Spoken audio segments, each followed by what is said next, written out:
Oh boy, I feel a little bit rusty. Rusty. I told you I was rusty.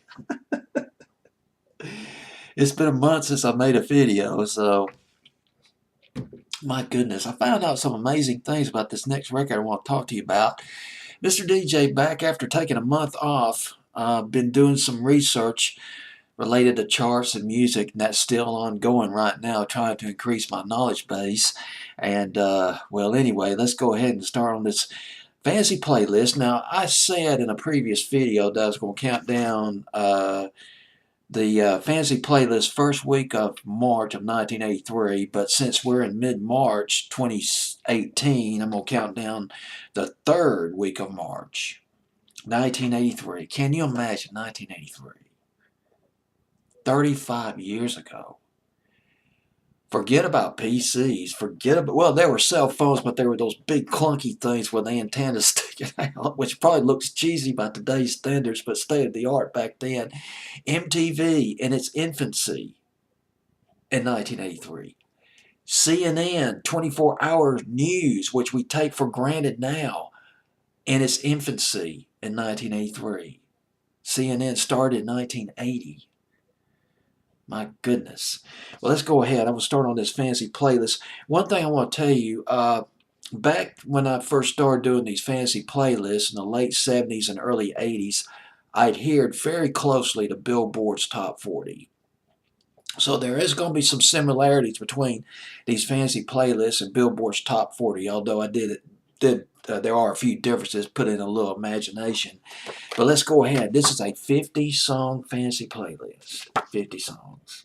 And boy, doesn't this sheet of paper, or this, what you call it, this 8 by 7 or, I don't know, 10 by 11 card still looks pretty firm. It stood the test of time. All right, I'm rambling again. For third week of October, of November. November. This is March. Told you I was rusty. All right, I didn't prepare for this video. This is unrehearsed. No editing. Just straight up, Mr. DJ. The week of this fancy playlist, March 18th, 1983, and let's start with song number 50. You know the song.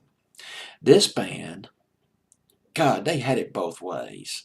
They straddled the line, and they did it adroitly, probably mispronounced the word, but between classic rock and hair metal, with some help from a phenomenal producer back in the 80s and 90s, Robert Mutt Lange. Paramania by Def Leppard. The album that eventually sold about 10 million copies. The first single off that album, Photograph, debuting at number 50. It will not stay at number 50 for very long, I assure you, on this fancy playlist. Good old-fashioned kick-ass rock and roll record.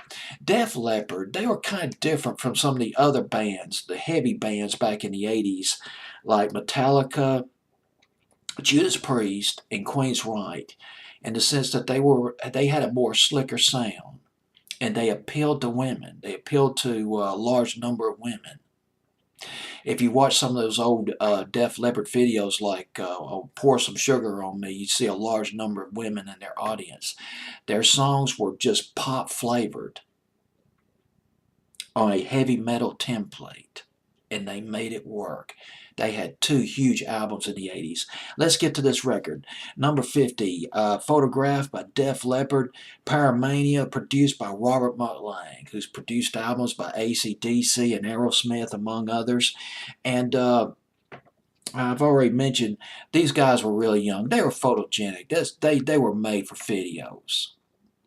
They were handsome, they looked good, and the guys were in their 20s, early 20s, although Rick Allen, the drummer, was around 19 when this song came out. This is the amazing thing I learned about this record, this album. You won't believe who co-produced this album. You won't believe it. Thomas Dolby was roped in to help out on this album by Robert Mutt Lange. He worked with an engineer. He worked with Robert Mutt Lange and an engineer on the album. And I mean, Thomas Dolby was the guy who had that hit, She Blinded Me with Signs, in 1983. And after that song became a hit, he started working on his album, Paramania, with Robert McLean. He doubled or tripled the guitar tracks. He made it sound slicker. Or, to use a quote, more creamier. I like that, more creamier. But it just makes it more sweeter to the ear. And he did not even, he did, this work was strictly behind the scenes. He did not meet any of he saw Joe Elliott, the lead singer of Def Leppard, once. Very seldom if ever saw the band. Strictly technical stuff behind the scene. And here's another thing about Thomas Dolby. I just found out. I got to look at my notes again. He came up, he wrote the synthesizer intro of Waiting for a Girl Like You by Foreigner. He wrote that. Thomas Dolby did. He came up with it. I just found that out just 3 minutes ago. I was like, what? My God, I got to share this.